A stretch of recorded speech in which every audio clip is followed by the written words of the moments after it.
केंद्रीय गृह मंत्री अमित शाह ने राजस्थान के बीकानेर दौरे के दौरान भारत पाकिस्तान सीमा पर तैनात सीमा सुरक्षा बल यानी बीएसएफ के जवानों से मुलाकात कर उनका हौसला बढ़ाया। इस दौरान उन्होंने बीएसएफ मुख्यालय में महिला बैरकों का उद्घाटन भी किया।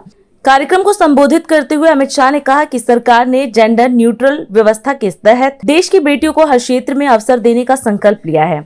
उन्होंने कहा कि बेटियों ने देश की सुरक्षा में बेटों से 2 कदम आगे बढ़कर योगदान दिया है।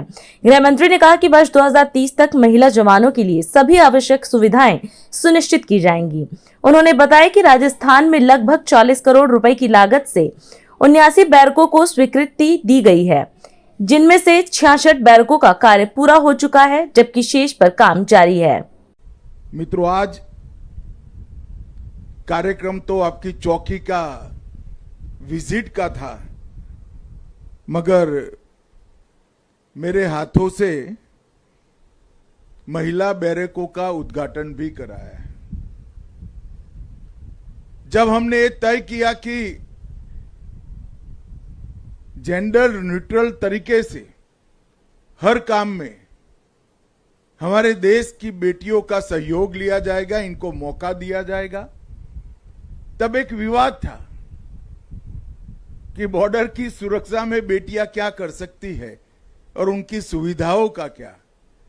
मगर मुझे कहते हुए आनंद है, बेटियों ने बेटों से 2 कदम आगे बढ़कर सुरक्षा में अपना योगदान दिया है। और जहां तक सुविधाओं का सवाल है, सैन 2030 तक सारी बेटियों के लिए हम सुविधा भी सुनिश्चित कर लेंगे।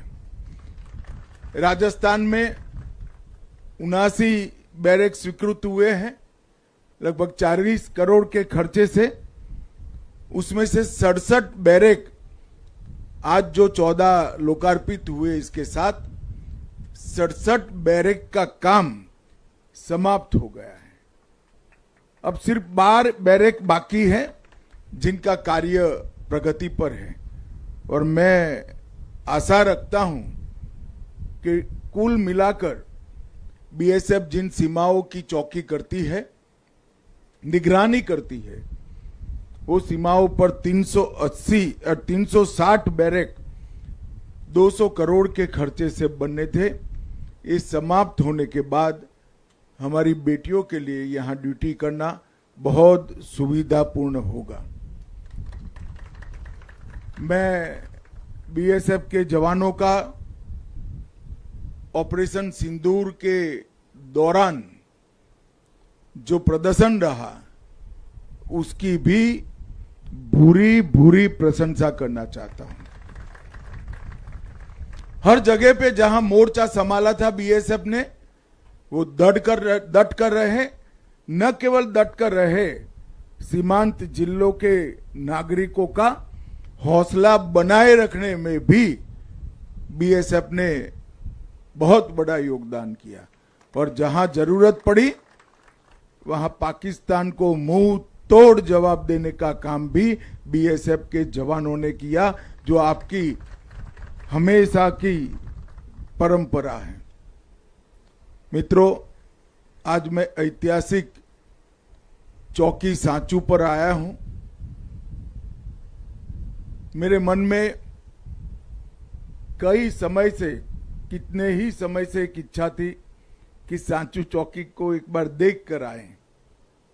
मैं भारत सरकार में गृह मंत्री बनने के पहले भी इच्छा थी, और आज बीएसएफ ने मेरा कार्यक्रम सांचू की ऐतिहासिक चौकी पर लगाया है। ये मेरे लिए बहुत हर्ष का विषय है। 1965 के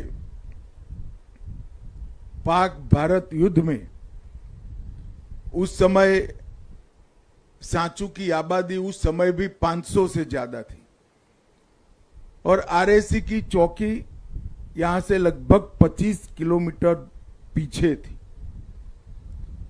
रणजीतपुरा गांव है, वहां पर थी। मगर जब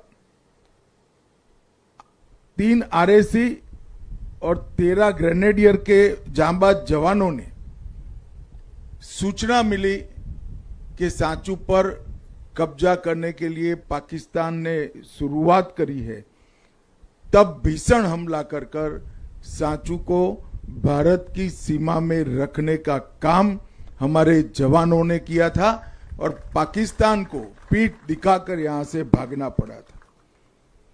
आज भी 3 RSC हर वर्ष बड़े गर्व के साथ विजय उत्सव बनाती है, जो अब 12वीं वाहिनी BSF की बन चुकी है और वो विजय दिन का नाम भी सांचू दिवस रखा गया है।